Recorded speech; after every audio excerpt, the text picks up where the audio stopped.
में क्या संदेश दे रही है समाज को? देखिए, ये तो सबको जग जाहिर है कि महिला विकास की बहुत ज़रूरत है और ये आज से नहीं बल्कि बहुत वर्षों से ऐसा प्रयास हो रहा है। पहली बार महिला दिवस मनाया गया था 1914 में। 8 मार्च 1914 से जो ये सिलसिला शुरू हुआ है, साल दर साल विश्व के अनेक संगठन महिला दिवस मनाते हैं। प्रयास इसमें यह होता है कि जिन क्षेत्रों में महिलाएं पीछे रह गई हैं, कार्य से देखा जाए तो आधी जनता महिलाओं की होनी, आधी जो पॉपुलेशन है वो महिलाओं की होनी चाहिए, लेकिन ऐसा है नहीं। बहुत सारे क्षेत्र में, नंबर में, अपॉर्चुनिटीज में, तरक्की में, कई चीज़ों में महिलाएं पिछड़ रही हैं। तो संदेश ये जाना चाहिए कि जब महिलाएं सशक्त होंगी तभी समाज सशक्त होगा। और महिलाओं का सशक्तिकरण करना एक ऐसा प्रयास है जो कि सबको मिलजुल के करना पड़ेगा। इसमें सरकार, सामाजिक संगठन और जितने भी क्षेत्र हैं वो सब जुड़े। और मैं बड़े गर्व के साथ कह रहा हूं कि एक चिकित्सा एक ऐसा क्षेत्र है जहां महिलाओं ने बहुत तरक्की की है। आज की तारीख में किसी भी मेडिकल कॉलेज में जाएं आप, तो वहां लड़कियों की तादाद लड़कों की तादाद से कहीं ज़्यादा है। तो एक ऐसा क्षेत्र है, शिक्षा के अलावा दूसरा क्षेत्र है जहां महिलाओं को पूरा मौका मिलता है, आगे बढ़ती है, उन्होंने बहुत प्रगति की है। ऐसे ही हम चाहते हैं कि सभी क्षेत्रों में महिलाएं आगे आएँ, प्रगति करें, क्योंकि जब महिलाएं प्रगति करेंगी तभी समाज का उत्थान होगा, तभी समाज प्रगतिशील कहलाएगा। देखिए, हमने जो क्षेत्रों से चयन किया है उनमें से मुख्य रूप से एक तो हमने एडमिनिस्ट्रेटिव सर्कल से किया है, इसके अलावा एजुकेशन से किया है, शिक्षा से किया है, आर्किटेक्चर से किया है, लॉ से किया है, म्यूजिक से किया है, पुलिस से किया है। तो ये है करीब टोटल 11 महिलाओं का हम सम्मान करने जा रहे हैं। ये बड़े थोड़े समय में हमने तय किया कि हमारा सिलेक्शन पैनल था, हम लोगों ने शॉर्टलिस्ट किया है और भी हम चाहते थे बहुत लोगों का सम्मान करें। देखिए, ये इम्पैक्ट कोई एक एक्टिविटी से कभी इम्पैक्ट होता नहीं है किसी चीज़ का। हम ये नहीं कहना चाहते कि हमने एक ऐसा कोई प्रोग्राम कर दिया, कार्यक्रम कर दिया और उसका कोई रातों रात कोई इम्पैक्ट पड़ने वाला है। संदेश ये जाना चाहिए कि जिन क्षेत्रों में महिलाएं उतनी आगे नहीं बढ़ पाई हैं, अपने पोटेंशियल होने के बावजूद वो आगे आए, उनका सपोर्ट होना चाहिए, उनका एप्रिसिएशन होना चाहिए और ये संदेश जाना चाहिए कि किसी मायने में वो कम नहीं है। सृष्टिकर्ता के सबसे नजदीक अगर कोई है तो वो स्त्री है। स्त्री ही सृजन कर सकती है, पुरुष सृजन नहीं कर सकता। तो ये एक प्योर फॉर्म ऑफ क्रिएचर है भगवान का, ईश्वर का। लेकिन कई कारणों से, जो कि सदियों से ऐसी दकियानुसी विचार चल रहे हैं, अपॉर्चुनिटीज की कमी है, कई कारण है, कॉम्प्लेक्स कारण है। अब इनको दूर करने का प्रयास सारे विश्व में चल रहा है। आज हम लोग IMA डॉक्टर भूदिया भी मेरे साथ हैं, हमारे सेक्रेटरी, हम लोग मिलकर इस प्रयास को आगे बढ़ा रहे हैं। और ऐसे प्रयास हर लेवल पे होने चाहिए, प्रेस के लेवल पे होने चाहिए, सरकार के लेवल पे होने चाहिए, समाज के लेवल पे होने चाहिए, ताकि किसी क्षेत्र में महिलाओं को कोई अपॉर्चुनिटी में कमी न रह जाए। मैं कुछ ऐड करना चाहूँगा। इसमें सिर्फ 31% महिलाएं जो हैं वो घर से बाहर निकलकर कार्य करती हैं, जबकि हम अगर चाइना देखें तो चाइना में जो घर से बाहर निकलकर कार्य करने वाली महिलाएं हैं वो 90% से ज्यादा है। तो अगर हमारे देश को आगे बढ़ना है तो हमारे देश को आगे बढ़ाने के लिए हमें महिलाओं को आगे निकालना पड़ेगा, क्योंकि जो पुरुष हैं वो तो ऑलरेडी बाहर हैं। तो अगर जब महिलाएं बाहर आएंगी तो हमारे देश का पर कैपिटा इनकम बढ़ेगा, और जिस दिन हमारे देश का पर कैपिटा इनकम बढ़ गया उस दिन हमारा देश जो है इस विश्व में अग्रणी हो जाएगा। बिल्कुल गलत वाली बात नहीं है उसमें। हमें यह है कि उनके पास जो समय बचता है उसका हम कैसे सदुपयोग करें। ये निश्चित रूप से हमारी भारतीय परंपरा है कि वो गृहिणी है, वो घर का खुद संभालती हैं, उन्हें संस्कार, बच्चों को संस्कार देती हैं। लेकिन अगर हम चाहें तो ये भी किया जा सकता है कि वो घर के साथ साथ कुछ बाहर का कार्य करें, जैसे आजकल की महिलाएं सामने आ भी रही हैं। जो 31% महिलाएं हैं वो इसी तरह से आगे आई हैं, जो कि घर भी देखती हैं तो बाहर भी देखती हैं। तो जरूरत आज इस चीज की है कि हम अपने देश का पर कैपिटा इनकम बढ़ाएं, और यह संभव है सिर्फ महिलाओं के योगदान से।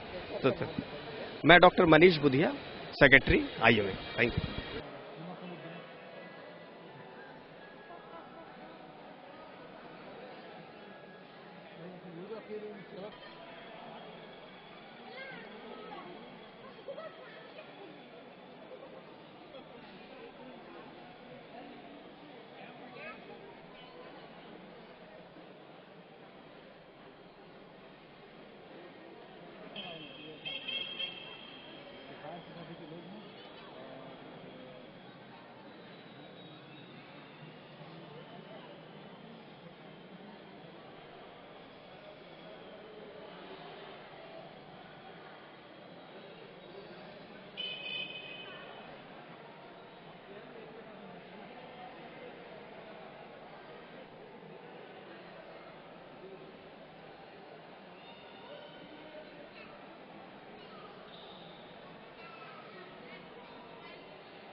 आप सबका हार्दिक स्वागत करता हूँ। आज हम अंतर्राष्ट्रीय